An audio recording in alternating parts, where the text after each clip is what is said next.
नमस्कार, himachalavyaabhi.com का radio bulletin सुन रहे हैं आप। मैं हूं आपके साथ नेहा गुप्ता।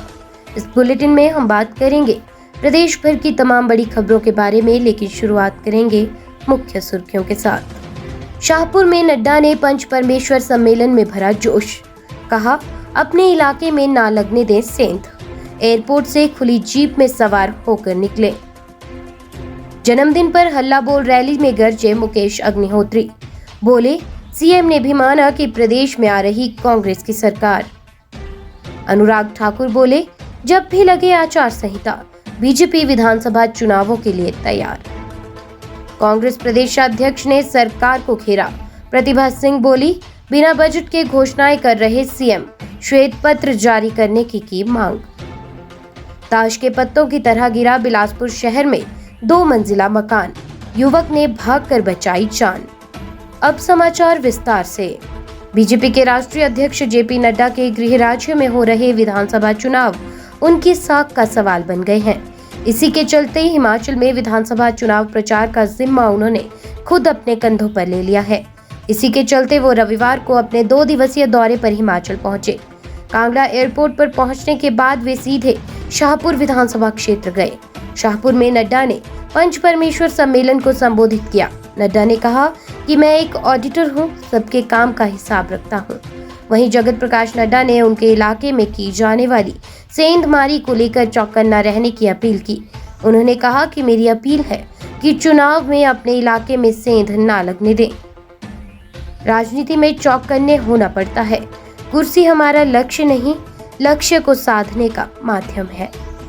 नेता प्रतिपक्ष मुकेश अग्निहोत्री के जन्म दिवस के उपलक्ष्य में रविवार को हरोली कांग्रेस द्वारा विधानसभा क्षेत्र के हीरा थड़ा में हल्ला बोल रैली का आयोजन किया गया। चुनाव आचार संहिता लगने से ठीक पहले नेता प्रतिपक्ष ने अपने विधानसभा क्षेत्र में एक बड़ी रैली का आयोजन करते हुए बीजेपी को ललकार दी है। इस अवसर पर नेता प्रतिपक्ष ने बीजेपी और सीएम जयराम ठाकुर को जमकर निशाने पर लिया। उन्होंने कहा कि अब तो हिमाचल प्रदेश के सीएम भी इस बात को मान चुके हैं कि प्रदेश में कांग्रेस की सरकार बनने वाली है। उन्होंने कहा कि कांग्रेस सरकार की स्थिरता को लेकर की जा रही बयानबाजी केवल मात्र भ्रामक प्रचार है। केंद्रीय मंत्री अनुराग ठाकुर ने कहा कि प्रदेश में आदर्श चुनाव आचार संहिता जब भी लगे, बीजेपी विधानसभा चुनावों के लिए पूरी तरह से तैयार है। चुनाव आयोग जब तय करेगा तब आचार संहिता लागू होगी। रविवार को बोहटा में अनुराग ठाकुर ने कांग्रेस के विधानसभा चुनावों को लेकर देरी के आरोपों पर कहा कि प्रदेश में बीजेपी सरकार रिपीट करेगी। उन्होंने नसीहत दी कि कांग्रेस अभी अपना कुनबा संभाले, क्योंकि 4 में से 2 कार्यकारी प्रदेश कांग्रेस अध्यक्ष छोड़कर चले गए हैं। गोवा में 10 में से 8 कांग्रेस विधायक पार्टी छोड़ चुके हैं। राजस्थान में फूट जग जाहिर है। हिमाचल में भी कांग्रेस बिखरी पड़ी है। देश में अब कांग्रेस कहीं भी नहीं दिखती। शेष समाचार ब्रेक के बाद। आपके स्वास्थ्य का प्रहरी श्री बालाजी हॉस्पिटल, कांगड़ा, हिमाचल।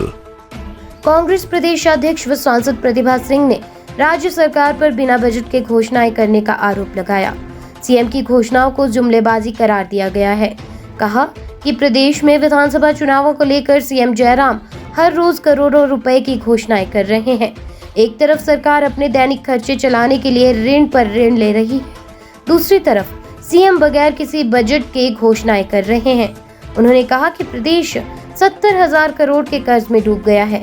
सीएम सरकारी तंत्र को धन का दुरुपयोग कर चुनावी रैलियों में मस्त है, जो बहुत ही दुर्भाग्यपूर्ण है। प्रतिभा सिंह ने इस बात पर भी हैरानी जताई कि सीएम आए दिन मंत्रिमंडल की बैठकों में बगैर किसी बजट प्रावधान के बड़े बड़े फैसले ले रहे हैं।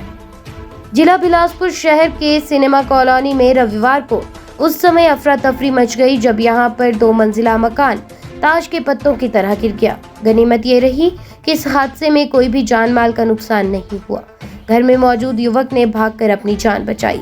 रविवार दोपहर के समय नगर के सिनेमा कॉलोनी में अचानक एक मकान गिर गया। घर में मौजूद युवक मोहित ने बताया कि वो घर में पढ़ाई कर रहा था।